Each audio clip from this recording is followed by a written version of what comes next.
प्यारे बच्चों, आज हम लोग क्लास 10th का जो सोशल साइंस है आपका, जो एग्ज़ाम 22 अक्टूबर को हुआ है, उसका जो सारे ऑब्जेक्टिव हम लोग अभी हल करेंगे और सब्जेक्टिव आपको मेरा टेलीग्राम चैनल पर मिल जाएगा। उसके लिए आप मेरा मोबाइल नंबर नोट कर लो टेलीग्राम वाला, उस पे आप मैसेज करके जुड़ जाओ। वहाँ से क्वेश्चन पेपर भी डाउनलोड कर सकते हो। ठीक है? मेरा नाम है राहुल सर,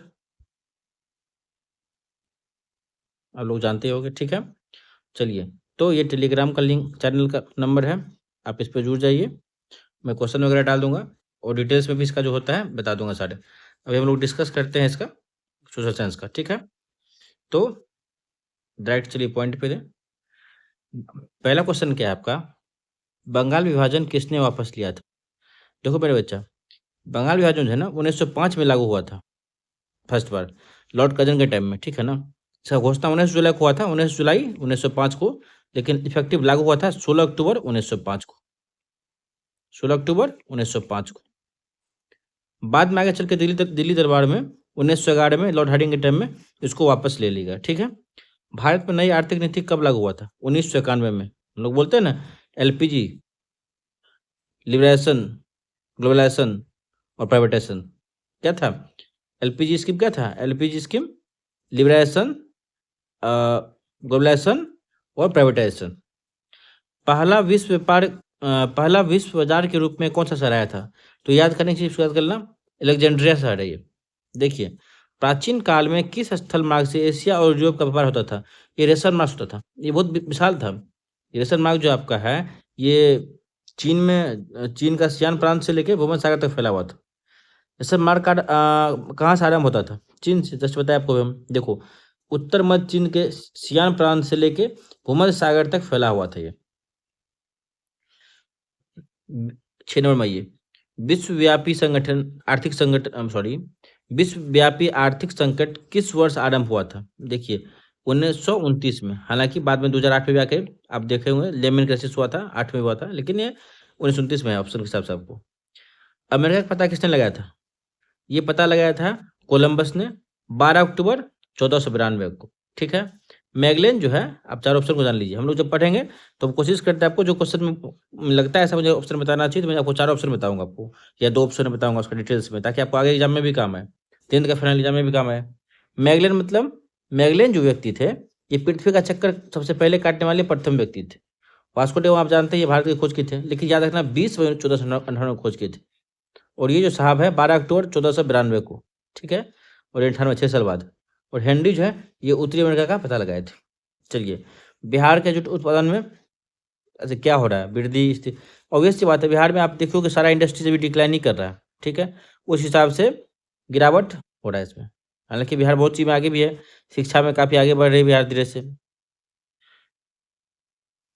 अच्छा, इसका जो जूट है ना वो भारत में सबसे अच्छा कहाँ होता है? पश्चिम बंगाल में होता है बच्चा। आइए 2 नंबर क्वेश्चन पे। कोसी नदी घाटी परियोजना का आरंभ कब हुआ था? 1954 में, ठीक है? अब मुझे कमेंट करो कि जो बैराज है वो कब बना था? वह कब बना था? कमेंट करो सब लोग। बच्चा, कमेंट करने से क्वेश्चन याद रहता है। कुशेश्वर स्थान किस जिले में है? ये दरभंगा जिले में है। यहाँ पश्चिम बिहार भी है। संजय गांधी जैविक उद्यान 11 नंबर में देखो क्या है? संजय गांधी जैविक उद्यान आप सब लोग जानते हो, पटना चिड़ियाघर। 12 नंबर में क्या है? बिहार में नहरों द्वारा सर्वाधिक सिंचाई किस जिले में? रोहतास जिले में बाबू, रोहतास जिले में। चूना पत्थर का उपयोग मुख्य रूप से किस उद्योग में होता है? सीमेंट उद्योग में। इसलिए डालमिया फैक्ट्री कहाँ पे है? आप देखेंगे वहाँ पे जो डेडी ऑनसन है वहाँ लगा भी था डालमिया फैक्ट्री। 14 नंबर में कहलगांव ताप विद्युत परियोजना। कहलगांव कहाँ है? भागलपुर में। कहलगांव जगह भागलपुर में है, और उसको जो आपको पावर प्लांट है, थर्मल पावर प्लांट, वो भी है। बिहार में एक और है थर्मल पावर प्लांट, वो पहले था बरौनी में था शायद, वो हट गया है। और एक एनटीपीसी बाढ़ भी है, एनटीपीसी बाढ़। और एक है आपको बरौनी में, और एक है भागलपुर में कहलगांव। चलिए, पैराट कैसा खनिज है? ये धात्विक खनिज बाबू, मेटालिक खनिज है। सिगरेट का कारखाना कहाँ है? सब जानते हैं, मुंगेर में। यहाँ बंदूक का भी कारखाना है, मीर कासिम के टाइम से ही। चलिए, किस नगर में कालीन का निर्माण होता है? ओबरा सिटी में बनता है कालीन निर्माण। निम्नलिखित में से कौन सा प्राकृतिक आपदा है? देखिए, भूकंप प्राकृतिक आपदा है। विस्फोट तो मानव करते हैं, रासायनिक केमिकल से मानव करते हैं, आग मानव लगाते हैं। भूकंप प्राकृतिक आपदा है बच्चा। बाढ़ से सबसे अधिक किसे हानि होती है? देखिए, फसल को बिल्कुल होता है, भवन बिल्कुल टूटता है, पशु बिल्कुल, इनमें से सभी का हो जाएगा बच्चा। विश्व व्यापार संगठन का मुख्यालय कहाँ है? कि जेनेवा में है। इसका स्थापना 1 जनवरी 1995 में हुआ था। याद रखना इसको, 1 जनवरी 1995 को। नई आर्थिक नीति में किसे सम्मिलित किया गया है?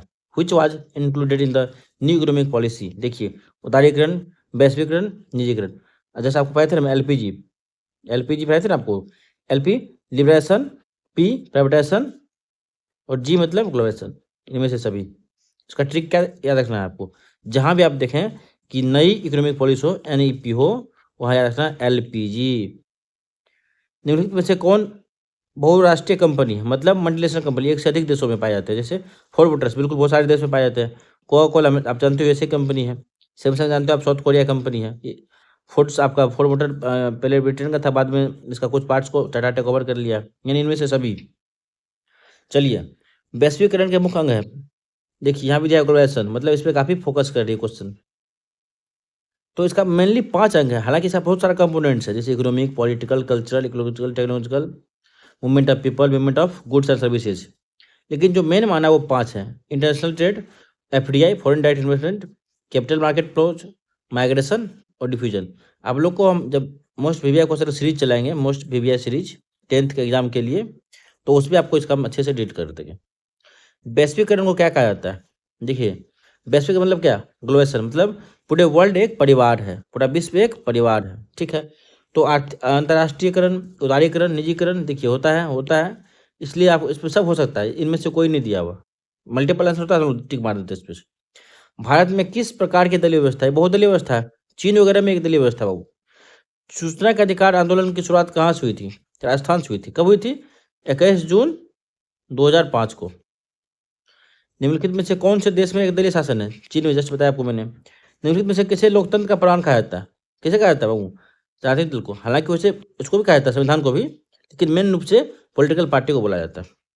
पंचायत चुनाव कौन करवाता है? सब जानते हैं आप लोग, स्टेट इलेक्शन कमीशन कराता है, यानी राज्य चुनाव आयोग कराता है। निम्न में से कौन संघीय प्रणाली की विशेषता है? संघीय मतलब जो आपका फेडरल सिस्टम है, मतलब जो लिखित संविधान है। आप जानते हैं कि भारत का जो संविधान है, भारत का संविधान ये दुनिया का सबसे बड़ा लिखित संविधान है, दुनिया का सबसे लंबा लिखित संविधान है। ठीक है बच्चा, चलिए आपका तो हम 30/30 क्वेश्चन करा दिए सारे ऑब्जेक्टिव के लिए। ये आप देख लेना 22 अक्टूबर वाला एग्जाम पेपर में। अच्छा, आपका इसका सब्जेक्टिव जो हम जो इसका इंपॉर्टेंट क्वेश्चन वगैरह है, इस सबको हम टेलीग्राम पे डाल देंगे लिख के। 2 से 3 दिन लगेगा मुझे लिखने में, सबको लिख के मैं डाल दूंगा। आप जानते हो टेलीग्राम का जो नंबर है 80 17 93 76 77, 80 17 93 76 77, इस पे मैसेज ड्रॉप करके ज्वाइन कर लो, ठीक है बच्चा। अच्छा, हाँ, ये सारे क्वेश्चन मैं देख के डाल दूंगा। अच्छा, लास्ट से आप देख लो, अपने चैनल को सब्सक्राइब कर लो सारे बच्चे लोग। मैं हर मंथ इसका टाइमली आपका वीडियो डाल दूंगा, हर मंथ डाल दूंगा इसका। और इसके अलावा मैं आपके लिए एक सीरीज शुरू करने वाला हूँ, जिसमें आपका वीक में एटलीस्ट 4 से 5 वीडियो आएंगे, जो आपका वीवीआई क्वेश्चन होगा 10th एग्जाम के लिए, सारे सब्जेक्ट के लिए। तो आप अपने चैनल को सब्सक्राइब कर लो, लाइक कर लो, बेल आइकन दबा लो, ताकि नोटिफिकेशन आपको मिलता रहे वो सीरीज कब का आता है। सप्ताह में मिनिमम 4 से 5 वीडियो आपको मिलेगा। नेक्स्ट वीक से 1 तारीख से स्टार्ट हो जाएगा, 1 नवंबर से वो वीवीआई का सीरीज, ठीक है। तो आप लोग इसको सब्सक्राइब कर लो प्यारे बच्चों। Thank you so much for watching this video. Good luck.